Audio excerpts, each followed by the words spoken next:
The first thing you want to do is find a good quality grade air tool pneumatic lubricant.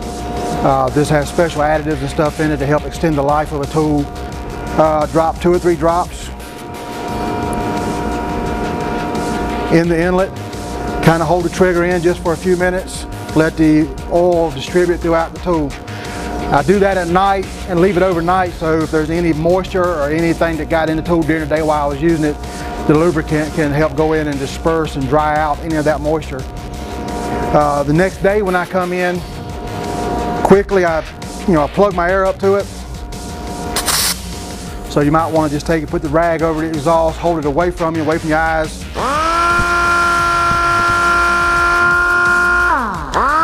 Run the tool briefly, just enough to blow out the excess oil. Then at that point your tool is ready to use for the next day.